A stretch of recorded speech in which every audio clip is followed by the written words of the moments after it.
দাঁড়া, সব মিথ্যাবাদী। তুই আমারও মিথ্যা কথা কইতেছ।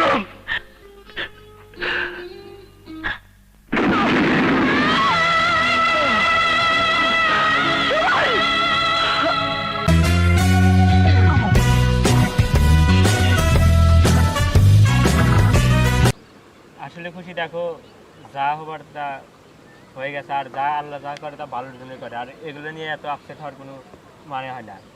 আর সবসময় মন খারাপ করে থাকো, সেই জন্য তোমাকে নিয়ে একটু বের হয়েছি ঘুরতে, যাতে তোমার মন ভালো হয়। খোলা জায়গায় আসলে আসলে মন ভালো হয়ে যায়, আর সবসময় এরকম আপসেট হয়ে থাকার কোনো মানে হয় না। আর তুমি আমাকে ভালো না বাসতে পারো, কিন্তু আমি কিন্তু তোমাকে অবশ্যই ভালোবাসি। আর আমাদের ফ্যামিলির কথা ভেবে তোমাকে মানে সবসময় হাসি খুশি থাকতে হবে, আর এরকম আপসেটে থাকা যাবে না। মানুষের জীবনে কিন্তু এরকম অনেক দুর্ঘটনা ঘটে, আর অনেকের জীবনে কিন্তু ব্রেকআপ হওয়ার পরেও কিন্তু তারা বিয়ে শাদী করে সংসার করে মানে সেটেল হয়ে যায়, আর তুমি কেন পারবে না? আর সামান্য বিষয় নিয়ে এরকম আসলে আপসেট হওয়ার আসলে কোনো কিছু মানে হয় না। এখন যদি এখানে যদি একটা নৌকা থাকতো না, তাহলে নৌকা ছেড়ে আমরা শাঁখা করে একদম বাসায় চলে যেতাম। আচ্ছা, তুমি কি কোনো কিছু খাইবা না কোনো জায়গায় যাইবা? আচ্ছা না থাক, আজকে চলো বাসায় যাই, ভালো লাগতেছে না। বাসায় যাবা? আচ্ছা ঠিক আছে, চলো।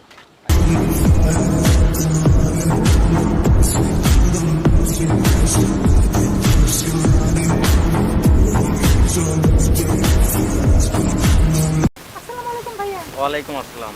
তোমাকে তো চিনতে পারলাম না। ভাইয়া আমাকে চিনতে পারতেছেন না? আমি তো খুশি। ও, ওই যে সুমনের সাথে যে রিলেশন করছিলেন ওই খুশি। জি।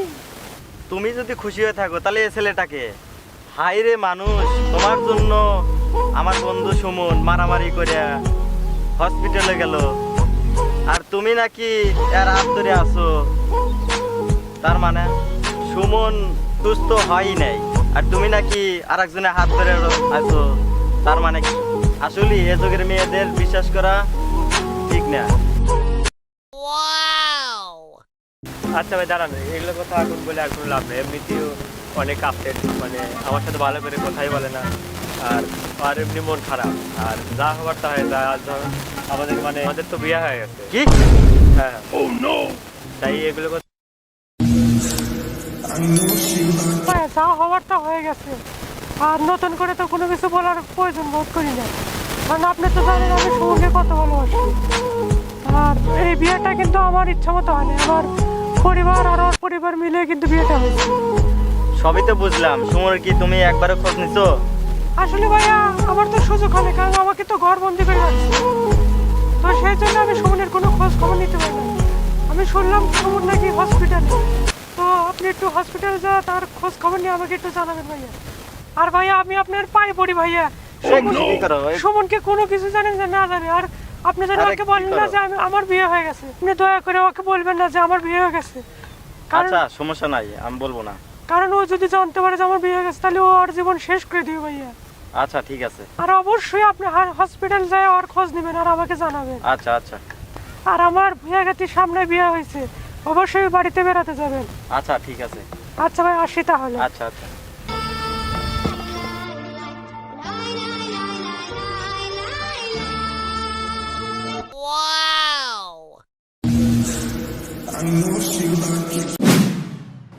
খুশির সাথে সুমনের বিয়ে হলে কতই না ভালো হইতো। দূর, আমি কি ভাবি।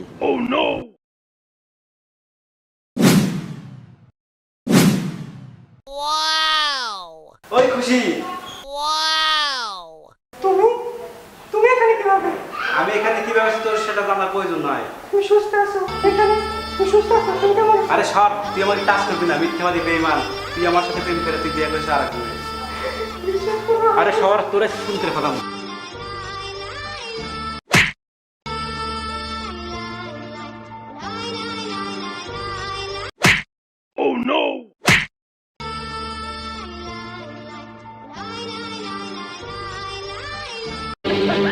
খুশি, খুশি আমি এসে পড়েছি, আর কোনো ভয় নেই খুশি।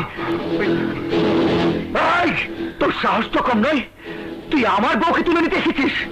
আমার খুশি অন্য কারো ঘরণী হইব, আমি বাইশা থাকতে তো দেখতে পারুম না।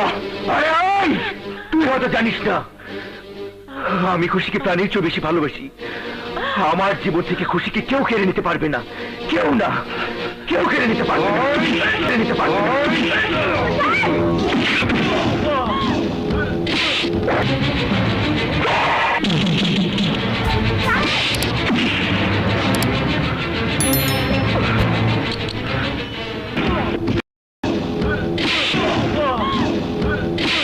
খুশিরে তুই আমার হাতে তুলে দে, নইলে আমি তোরে খুন করে ফেলাবো।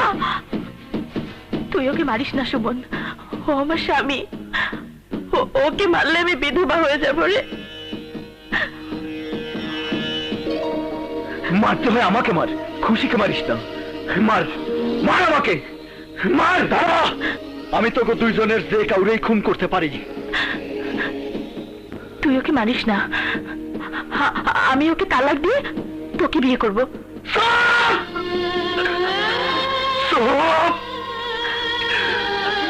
মিথ্যাবাদী,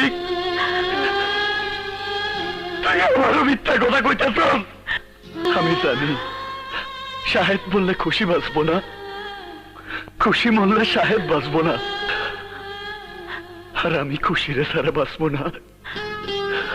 কিন্তু আমার খুশি অনেক দূরে চলে গেছে।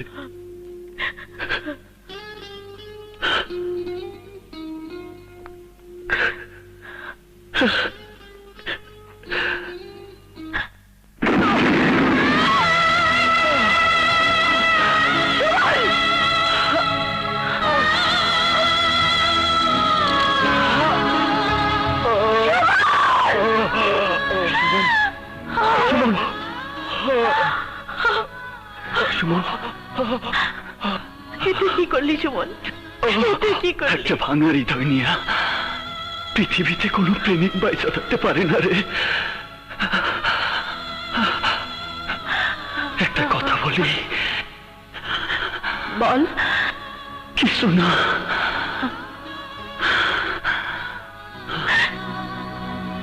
সুমন,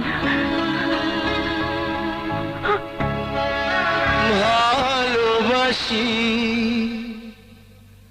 তোমাকে আমি, এ কথা তো কোনো কথা নয়। যদি ভালোবেসে মরণই না হয়,